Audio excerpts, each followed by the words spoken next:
14 jusqu'à 28. Ah oui, c'est bon, excusez-moi. Josué 24, 14 à 28. Voilà ce qui est écrit dans la version du second. Maintenant, craignez l'Éternel et servez-le avec intégrité et fidélité. Faites disparaître les dieux concernés au Père de l'autre côté du fleuve et en Égypte et servez l'Éternel. Et si vous ne trouvez pas bon de servir l'Éternel, choisissez aujourd'hui qui vous voulez servir, ou les dieux que servaient vos pères au-delà du fleuve, ou les dieux des Amoréens dans le pays desquels vous habitez. Moi et ma maison, nous servirons l'Éternel. Le peuple répondit et dit, loin de nous la pensée d'abandonner l'Éternel et de servir d'autres dieux. Car l'Éternel est notre Dieu. C'est lui qui nous a fait sortir du pays d'Égypte, de la maison de servitude, nous et nos pères.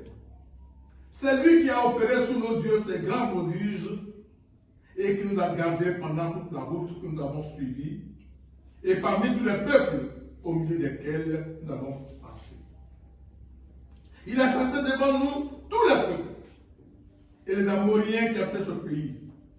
Nous aussi, nous servons l'Éternel, car il est notre Dieu.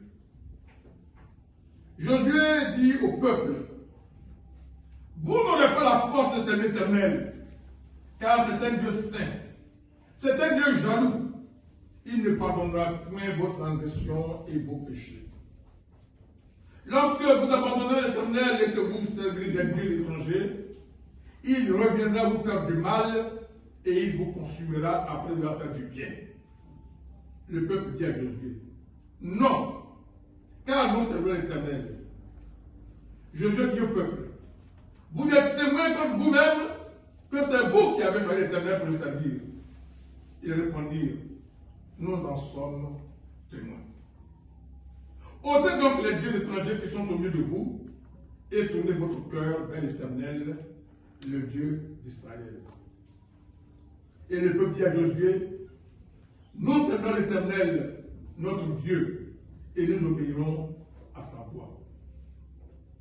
Josué fit en ce jour une alliance avec le peuple et lui donna des lois et des ordonnances à Sichem. Josué écrivit ces choses dans le livre de la loi de Dieu. Il prit une grande pierre qu'il dressa là sous le chêne qui était dans le lieu consacré à l'Éternel. Et Josué dit à tout le peuple, voici, cette pierre servira de témoin contre nous, car elle a entendu toutes les paroles que l'Éternel nous a dites. Elle servira de témoin contre vous, afin que vous ne soyez pas infidèles à votre Dieu. Puis Josué renvoya le peuple, chacun dans son héritage. Amen.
bénissons pour toutes les grâces que tu nous accordes, celles que nous connaissons et celles dont nous vivons sans en avoir conscience.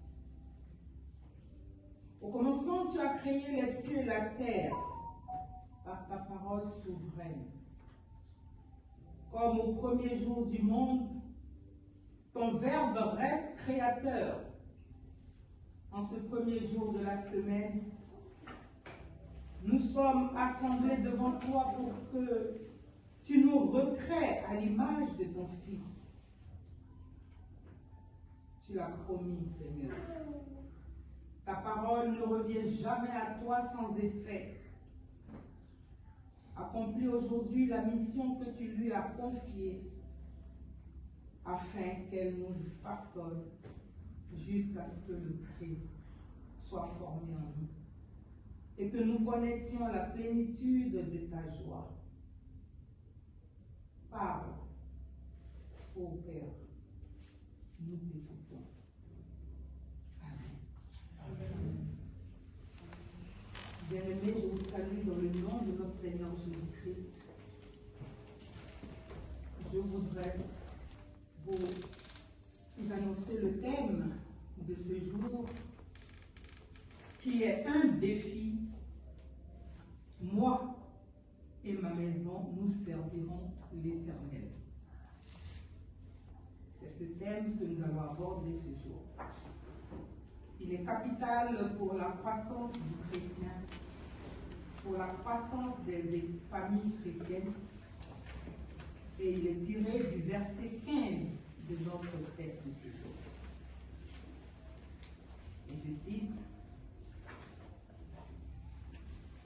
« Et si vous ne trouvez pas bon de servir l'Éternel, choisissez aujourd'hui qui vous voulez servir, ou les dieux que serviraient vos pères au-delà du fleuve, ou les dieux des Amoréens dans le pays desquels vous habitez.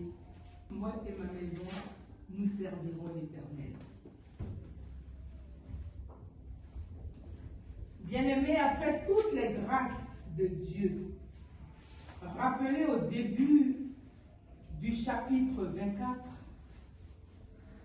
le choix d'Abraham, il continue de leur demander de faire un choix s'ils ne veulent pas servir l'Éternel. Parce que quel que soit leur choix, lui, Josué, et sa maison serviront l'Éternel. Mais le peuple répond qu'ils ne laisseront pas. Ils n'abandonneront pas Dieu. Ils rappellent tous les prodiges. Ils se souviennent maintenant de toutes les merveilles de Dieu, les grâces de Dieu qu'ils ont vécues autrefois.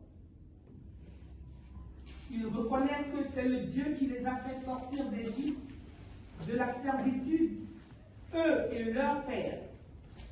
C'est encore lui qui les a conduits et devant eux, il a chassé les Amoréens pour leur donner leur pays. Ils promettent à Josué de servir eux aussi ce vrai Dieu.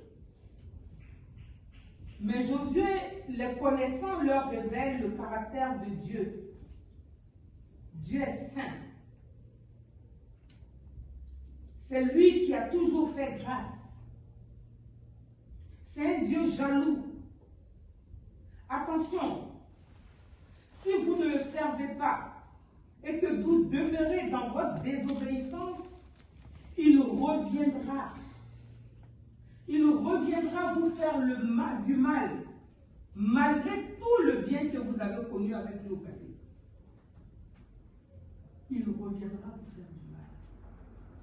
Alors Josué leur fait prendre des engagements qui approuvent et reconnaissent leur propre choix. Ils acceptent cet engagement, ils promettent fidélité, obéissance, et Josué fait une alliance avec le peuple. Et comme l'avait fait Jacob à Bethel,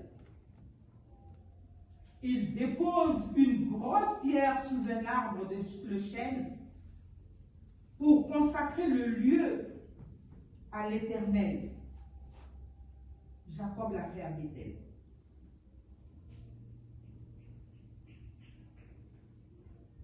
Quel défi! Moi et ma maison, nous servirons l'Éternel. Bien-aimés, la famille est la plus petite église et il est bon d'adorer Dieu en famille. Là où 2 ou 3 sont assemblés en mon nom, je serai là au milieu d'eux. Matthieu 18, 20. Dieu veut notre bonheur. Il promet que si nous donnons la priorité à son culte, aux choses du royaume, toutes les autres choses nous seront ajoutées. Matthieu 6, 33. Dieu nous aime et veut que nous soyons ses amis. Alors, connaissons toutes les occasions saisissons toutes les occasions pour faire grandir notre amitié avec lui. C'est un grand privilège renforçant notre relation avec Dieu, car sans lui, nous ne pouvons rien. Il est notre Père céleste et nous sommes ses enfants. Soyons intimes avec lui par nos prières, nos méditations quotidiennes. Apprenons à l'écouter par nos études bibliques. Prenons donc plaisir à faire des études bibliques en famille. Ainsi, nous serons plus proches de lui et nous apprendrons ainsi à nos enfants aussi à le connaître et nos liens avec nous seront bien renforcés, matin comme soir, et même à tout moment, soyons déterminés comme Josué. Moi et ma maison, nous servirons l'Éternel. Ne laissons rien perturber le culte de famille.